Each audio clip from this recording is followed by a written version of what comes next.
حضرت خواجہ نظام الدین محبوب الہی رحمۃ اللہ علیہ کے خلیفہ تھے حضرت امیر خسرو، بلکہ محبوب تھے۔ کبھی کبھی خلیفے اور محبوب میں بھی فرق ہوتا ہے، بلکہ محبوب تھے حضرت امیر خسرو رحمۃ اللہ علیہ۔ تو بادشاہ کے وزیر تھے، تو بادشاہ نے کہا ایک دفعہ کہ میرے لیے دعا تو کراؤ، دلی کے حالات ذرا خراب ہے۔ تو کہنے لگے میں نے کبھی نہیں کہا دعا کے لیے، میں نہیں سفارش کرتا، آپ خود کسی کو بھیج دیں۔ نے مجبور کیا تو کسی اور آدمی نے کہا حضور انہوں نے کئی دفعہ خواجہ امیر خسرو سے دعا کے لیے کہا ہے بادشاہ نے، تو یہ آپ کو کہتے نہیں، تو آپ دعا کر دیں۔ حضرت خواجہ نظام الدین صاحب کہنے لگے بادشاہ سے کہو میں نہیں تیرے لیے دعا کرتا، دعا کرانی ہے تو حضرت ابو علی قلندر کے پاس پانی پت جائے، وہ دعا کریں گے تو حالات صحیح ہو جائیں گے دلی کے۔ حضرت امیر خسرو نے جا کے بتا دیا کہ وہ کہتے ہیں وہاں سے دعا کراؤ، ادھر سے۔ کہنے لگے پھر تو نہیں جانا ہے؟ تو حضرت امیر خسرو کہنے لگے جی مجھے کسی اور کا رستہ آتا ہی نہیں، میں نے نہیں جانا۔ تو کہنے لگے اگر میں حکم کرا دوں تو کہا حکم کا میں پابند ہوں۔ حکم ہو گیا حضرت خواجہ نظام الدین صاحب کی طرف سے کہ جاؤ پانی پت۔ حضرت امیر خسرو گئے حضرت ابو علی قلندر کے پاس، ان سے جا کے دعا کرائی۔ پانی پت بڑی دور ہے دلی سے، دعا کرائی تو کہا بادشاہ سے کہنا حالات صحیح ہو جائیں گے، اور جب صحیح ہو جائے نا تو پھر میرے پاس آئے، صحیح ہو جائیں تو۔ دعا کی تو اگلے دن ہی معاملات بہتر ہونے لگے، ایک ہفتے میں سب چیزیں بادشاہ کے کنٹرول میں آ گئیں۔ گھوڑے پہ بیٹھا، مٹھائی لی، پھل لیے، پانی پت گیا، حضرت سے جا کے کہا حضور میں حاضر ہوں، کیا بتانا تھا آپ نے؟ آپ فرمانے لگے تو نے دعا کے لیے خواجہ نظام الدین صاحب سے کہا تھا، تو انہوں نے کیا کہا؟ کہ جناب انہوں نے کہا آپ سے دعا کرائیں۔ فرمانے لگے میں دعا کروں جو ہر جمعرات خود خواجہ نظام الدین صاحب سے دعا کرانے جاتا ہوں، ہر جمعرات جاتا ہوں دلی اور ان سے دعا کرا کے آتا ہوں۔ تجھے پتہ یہاں کیوں بلایا ہے؟ یہ بتانے کے لیے کہ تیرے حالات خراب کیوں ہوتے ہیں۔ کہا حضور کیوں ہوتے ہیں؟ فرمانے لگے تیرے حالات اس لیے خراب ہوتے ہیں کہ تو حضرت خواجہ نظام الدین صاحب کی قدر نہیں کرتا، ان کی قدر شروع کر دے، میرا وعدہ ہے تیرے حالات صحیح ہو جائیں گے۔ انہیں قدر چھوڑ دی ہے رب کریم کے بندے کی۔ تیری بغل میں رہتے ہیں نا، ساتھ ہوتے ہیں، تو کہتا ہے وہ تو میری رینج میں ہے، مسئلہ ہی کوئی نہیں، تیرے پاس ہوتے ہیں۔ اور فرمایا انہوں نے وہ دعا کرتے تو اللہ تیرے پہ بڑا فضل کرتا، انہوں نے میرے پاس تجھے بھیجا ہی اس لیے تاکہ تجھے ذرا قدر پتہ چلے کہ اللہ والوں کی کوئی قدر بھی ہوتی ہے۔ ایسے ہی تو میرے بھائی یاد رکھیں، نسبت کا ایک درجہ ہے۔ حضرت سیدنا امام حسین رضی اللہ تعالیٰ عنہ گھوڑے پہ تشریف فرما تھے۔ اب تو بڑا برا حال ہے، لوگ صحابہ کو برا کہتے ہیں اہل بیت کا نام لے کے۔ میں کہتا ہوں ہمیں تو اہل بیت سے پیار کرنا ہی صحابہ نے سکھایا ہے، انہوں نے بتایا ادب کیا ہے۔ اور صاحب طبقات حالانکہ ان کا انداز بڑا محققانہ ہے، بڑی جان پھٹک کے بعد وہ چیزوں کو لاتے ہیں۔ وہ فرماتے ہیں کہ حضرت امام حسین کالی سیاہ داڑھی تھی، کوئی بال سفید نہیں تھا۔ جناب ابو ہریرہ بوڑھے آدمی تھے، ضعیف، شاگردوں کا حلقہ تھا، جیسے آپ بیٹھے ہوئے ہیں سامنے تو میں واز کر رہا ہوں تو سامنے سے امام حسین تشریف لائے، آپ ایک جگہ بیٹھ کے حدیثیں بیان کر رہے تھے۔ امام حسین آئے تو تازی تازی بارش ہوئی تھی مدینے میں، تازی تازی، چھوٹے چھوٹے حوض پانی کے بنے ہوئے تھے، چھوٹے چھوٹے جو گہری جگہ ہوتی ہیں نا وہ پانی بھر جاتا ہے۔ تو حضرت امام حسین جیسے ہی زمین پہ پیر رکھا تو پانی کے حوض میں آپ کا پیر چلا گیا، کیچڑ لگ گئی۔ شاگردوں اور مریدوں میں سے اٹھ کے کسی کی دست بوسی کرنا خاصا مشکل ہوتا ہے۔ حضرت سیدنا ابو ہریرہ رضی اللہ تعالیٰ عنہ دیکھ رہے تھے، جو ادھر لوگ بیٹھے تھے وہ نہیں دیکھ رہے تھے۔ حضرت ابو ہریرہ دیکھ رہے تھے، وہ اٹھے، دوڑے گئے اور پھر جا کے اپنے سر سے پگڑی کھولی، اور پھر امام حسین کا پیر جیسے ہی صاف کیا تو امام حسین نے پیچھے کیا، کہا حضور آپ بوڑھے ہیں، میں جوان ہوں، تم آپ میرے لیے عزت کے قابل ہیں، میرے نانا جان کے آپ غلام ہیں، یہ آپ کیا کر رہے ہیں؟ سیدنا ابو ہریرہ رضی اللہ تعالیٰ انہوں نے پیر چھوڑا نہیں، زور سے پکڑ لیا، رونے لگے، کہنے لگے حسین تجھے نہیں دیکھ رہا، میں تو محمد عربی کی نسبت کو دیکھ رہا ہوں۔ تو میرے عزیز یاد رکھیں اس بات کو کہ نسبت ایک حسن ہے، نسبت ایک توانائی ہے، نسبت ایک وقار ہے، نسبت کی قدر کریں۔ اگر اہل اللہ کی کوئی اولاد ہے، حضرت عمر فاروق رضی اللہ تعالیٰ عنہ سیدھے سیدھے 2 + 2 کے قائل تھے، کوئی چکر ہی نہیں، بس جو مانتا ہے ٹھیک ہے، نہیں مانتا تو ڈنڈا منگاؤ، سیدھی سیدھی زندگی تھی۔ لیکن نسبت پر، پیار پر، خلوص پر، وفا پر حضرت عمر کا بھی کوئی سمجھوتا نہیں۔ امام اعظم ابو حنیفہ رحمت اللہ علیہ، امام صاحب سے سند لینے کے لیے لوگ ہزاروں میل کا سفر کرتے تھے، ہزاروں میل کا۔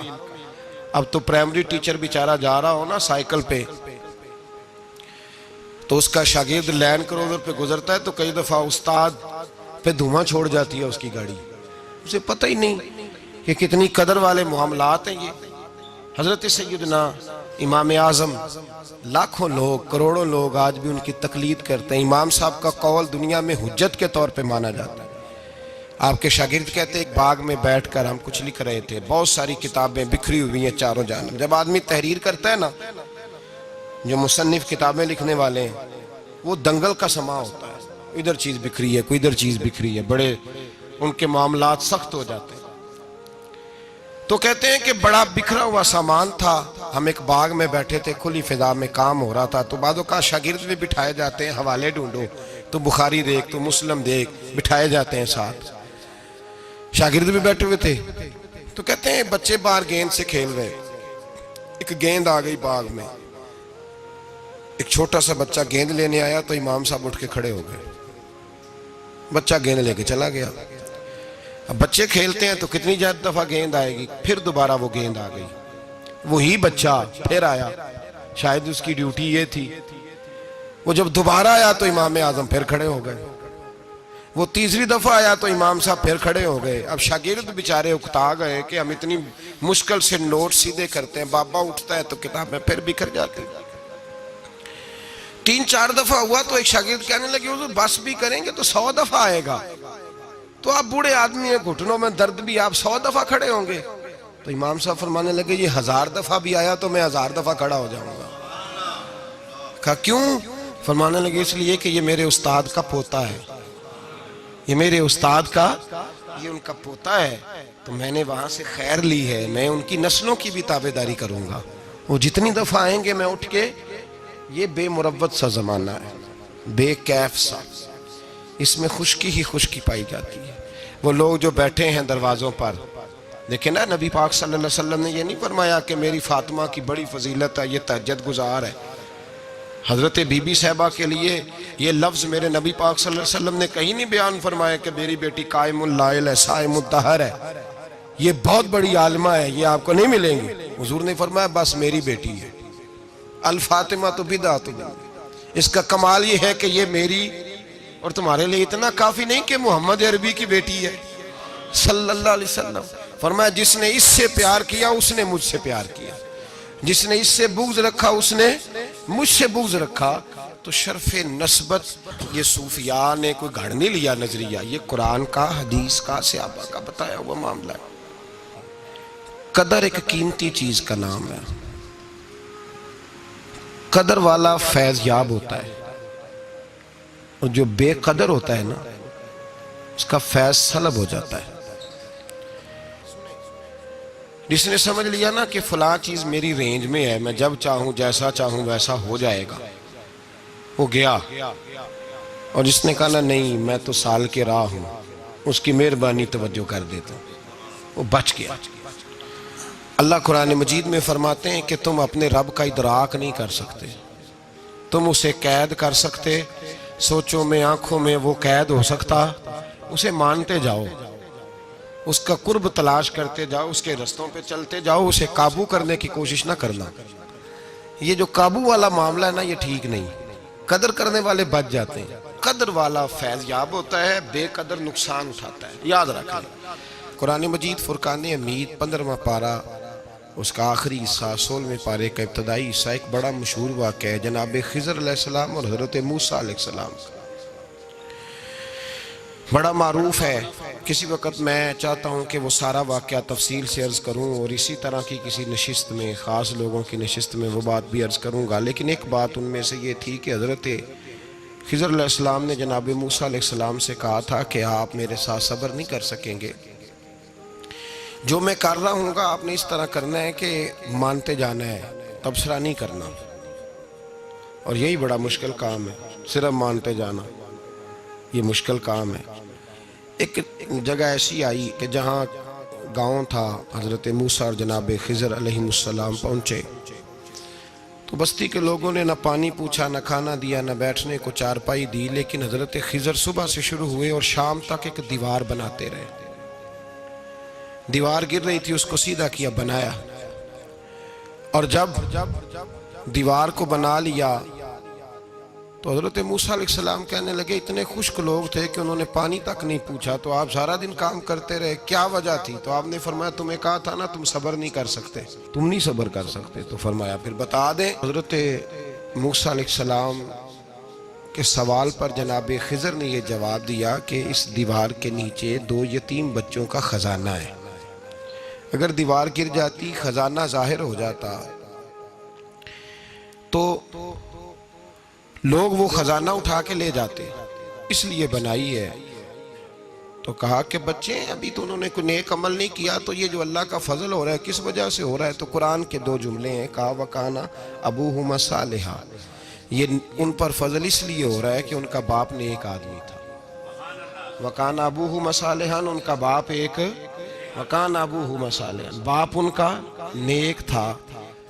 قاضی ثناء اللہ صاحب پانی پتی رحمت اللہ علیہ فرماتے ہیں وہ ڈائریکٹ باپ نہیں تھا، دادا بھی نہیں تھا، پردادا بھی نہیں تھا، وہ 7ویں نسل میں جا کے نیک تھا۔ تو نسبت کی ایک بہار تو ہوئی نا، ایک بہار تو ہوئی، اس کا ایک اثر تو ہوا نا کہ 7ویں نسل تک کسی نیک آدمی کی اولاد پہ اللہ رحم فرماتا ہے۔ اب ایک آدمی ہے وہ کہتا ہے میں نماز بھی نہیں پڑھنی، روزہ بھی نہیں رکھنا، داڑھی بھی نہیں رکھنی، لیکن میں ہوں پیر صاحب کا بیٹا۔ تو قرآن کہتا ہے وَكَانَ أَبُوهُمَا صَالِحًا، لہذا آؤ سارے میرے ہاتھ چومو۔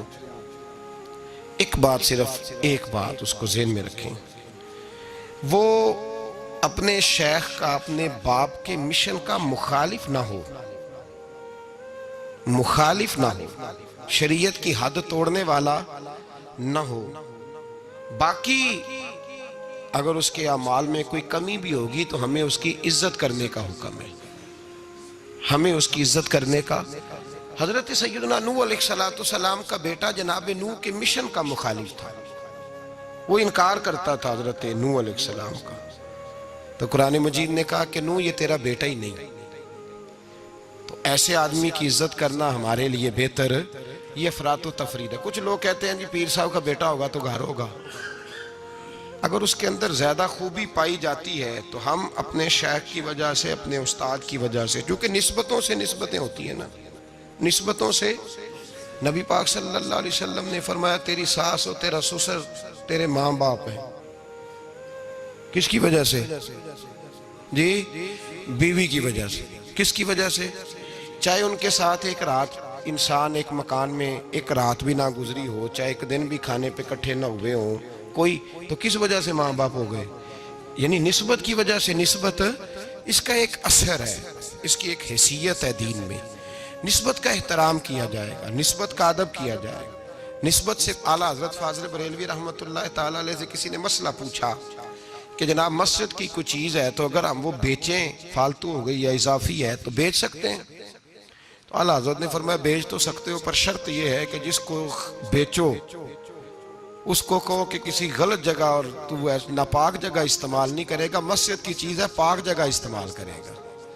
اس لیے کہ مسجد، اچھا جب وہ آئی تھی کارخانے سے تب تو ساری ایک جگہ بنی ہوئی تھی، اب مسجد سے لگ کے گئی ہے تو اب اس کی نسبت بڑھ گئی ہے۔ تو یاد رکھیں ہمارے صوفیاء جو کہتے ہیں نا استاد کے پوتے کا بھی ادب کرنا ہے، نواسے کا بھی ادب کرنا ہے، بیٹے کا بھی ادب کرنا ہے، صرف ایک بات یاد رکھیں اگر وہ مشن کا مخالف ہے، ان کی تعلیمات کا مخالف ہے، ان کی تعلیمات پہ چلتا نہیں، تو پھر تو آپ اس سے اعراض برتیں گے۔ بلکہ یہاں بھی 2 باتیں لکھی ہمارے صوفیاء نے، کہتے ہیں کیا کہ مخالفت نہیں کرتا لیکن پورا عمل بھی نہیں کرتا، تو آپ اس طرح کریں اسے رہنما نہ مانیں لیکن عزت اس کی بھی کریں۔ عزت، وہ مخالفت نہیں کرتا لیکن پورا عمل بھی، سمجھ لیں اس پہ وسوسے طاری ہیں، دنیا دار ہو گیا ہے، شیطان کے ہتھے چڑھ گیا ہے، لیکن اس کی عزت پھر بھی کریں۔ کیوں کریں؟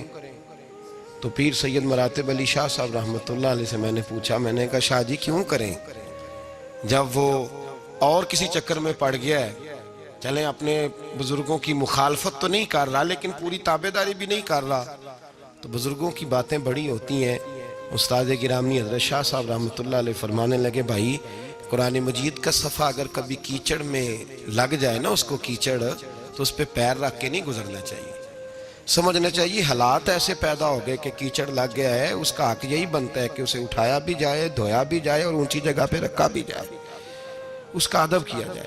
تو میرے بھائی یاد رکھیں، اگر ایسے لوگ جو بزرگوں کی اولاد ہیں اگر وہ مخالفت نہیں کر رہے، مشن کی مخالفت، اگر وہ مخالفت نہیں کر رہے، پھر ان کی دو وصیتیں ہیں، یہاں تو وہ پوری تابعداری کریں تو پورے سلوٹ کے حقدار ہیں، پھر تو شیخ کا بیٹا ہی نہیں وہ شیخ کہلائے گا، وہ اسی مسند پہ اسے دیکھنا چاہیے جس مسند پر اپنے شیخ کو دیکھتا تھا، اس لیے کہ میرے مصطفیٰ کریم سید عالم صلی اللہ تعالی علیہ وسلم کے پیارے محبوب ہیں مولا علی شیر خدا رضی اللہ تعالیٰ عنہ۔